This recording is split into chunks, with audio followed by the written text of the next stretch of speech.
Hai teman-teman, perkenalkan nama saya Agustinus Alfonso Hermasuhun. Saya adalah mahasiswa pada program studi Ilmu Keperawatan Fakultas Kesehatan di Universitas Kristen Indonesia Maluku dengan NBM 1211420123003. Pada kesempatan ini, saya akan menjelaskan tentang apa itu saraf kranial dan bagaimana cara pemeriksaannya. Jadi, di dalam tubuh kita terdapat 12 pasang saraf kranial atau disebut dengan cranial nerves. Saraf ini berpasangan dan keluar langsung dari otak. Saraf ini berfungsi untuk membawa informasi berupa sensorik dan motorik dari struktur di bagian kepala dan juga leher. Berikut adalah 12 pasang saraf kranial beserta dengan fungsinya. Saraf yang pertama adalah saraf olfaktorius. Saraf ini berfungsi sebagai saraf sensorik, yaitu berupa indera penciuman yang membawa rangsangan bau. Cara pemeriksaannya, kita meminta pasien mengidentifikasi bau yang umum, misalnya seperti bau kopi dan juga bau sabun, dengan cara meminta pasien menutup kedua mata dan menutup satu lubang hidung sehingga pasien dapat mengidentifikasi bau-bau yang khas atau bau-bau yang dicium.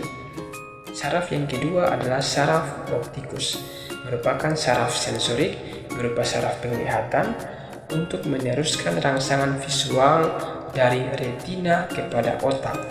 Cara pemeriksaannya diperiksa dengan tes ketajaman visual, pemeriksaan lapang pandang, dan fondoskopi atau melihat retina pada mata.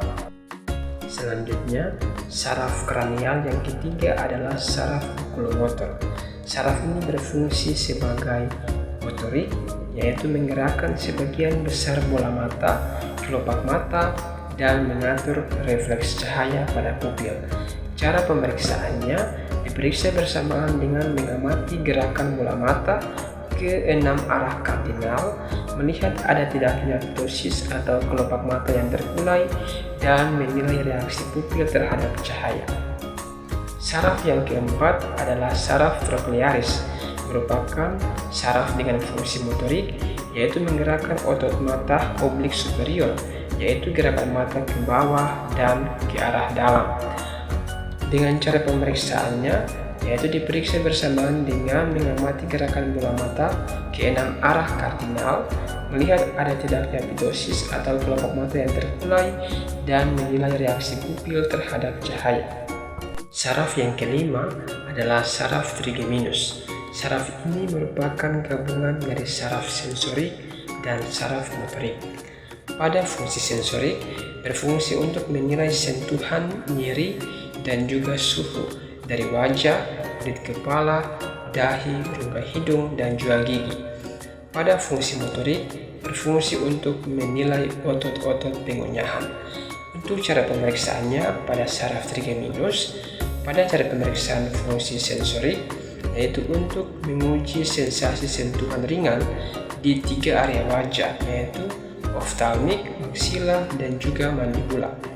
Pada pemeriksaan motorik, bisa meminta pasien untuk mengatupkan gigi dan merasakan kontraksi otot pengunyah. Saraf yang keenam adalah saraf abdusen. Saraf ini memiliki fungsi utama sebagai fungsi motorik, yaitu menggerakkan otot mata rectus lateral atau gerakan mata ke samping atau arah lateral. Dengan cara pemeriksaannya, yaitu diperiksa bersamaan dengan mengamati gerakan bola mata ke 6 arah kardinal, melihat ada tidaknya ptosis atau kelopak mata yang terkulai, dan menilai reaksi pupil terhadap cahaya. Saraf yang ke-7 adalah saraf facialis atau saraf di bagian daerah wajah. Saraf ini merupakan gabungan dari saraf motorik dan sensorik. Pada fungsi motorik, berfungsi untuk menilai ekspresi wajah, dan saraf sensorik untuk pengecapan pada 2/3 bagian depan lidah, serta produksi air mata dan juga air liur. Untuk cara pemeriksaannya, bisa meminta pasien melakukan berbagai ekspresi wajah, misalnya mengangkat alis, dan juga menutup mata dengan kuat-kuat, dan juga bersifat senyum serta menunjukkan gigi. Yang kedelapan adalah saraf vestibulocochlearis, merupakan saraf dengan fungsi sensorik, yaitu berfungsi untuk pendengaran dan juga keseimbangan. Untuk cara pemeriksaannya pada saraf vestibulocochlearis adalah pada fungsi pendengaran, atau pada koklea diperiksa dengan tes Rine dan Weber menggunakan garpu tala, dan juga keseimbangan atau vestibular diperiksa dengan tes Romberg atau tes kalori. Untuk saraf yang kesembilan adalah saraf glosopharyngeus, merupakan saraf gabungan sensorik dan motorik. Untuk fungsi sensorik, berfungsi sebagai pengecapan pada sepertiga bagian belakang lidah dan juga sensasi tenggorokan. Untuk saraf motorik, berfungsi untuk menelan atau gerakan peristaltik. Cara pemeriksaannya diperiksa dengan meminta pasien mengucapkan kata A dan mengamati gerakan palatung dan uvula, uji refleks muntah atau gag refleks, dan menilai kemampuan menelan serta kualitas suara. Yang ke-10 adalah saraf vagus, merupakan saraf juga gabungan sensorik, motorik, dan juga saraf otonom. Berfungsi untuk mengatur fungsi organ dalam seperti jantung, paru-paru, dan juga organ-organ pencernaan. Berfungsi juga sebagai berbicara dan juga menelan. Cara pemeriksaannya diperiksa dengan meminta pasien mengucapkan kata A atau mengamati pergerakan palatung dan uvula, uji refleks muntah, dan menilai kemampuan menelan serta kualitas suara. Saraf yang ke-11 adalah saraf aksesorius, merupakan fungsi utama motorik, yaitu mengontrol otot leher dan bahu. Cara pemeriksaannya bisa meminta pasien mengangkat bahu dan melawan tekanan pemeriksaan dan memutar kepala, serta melawan tekanan daripada pemeriksa.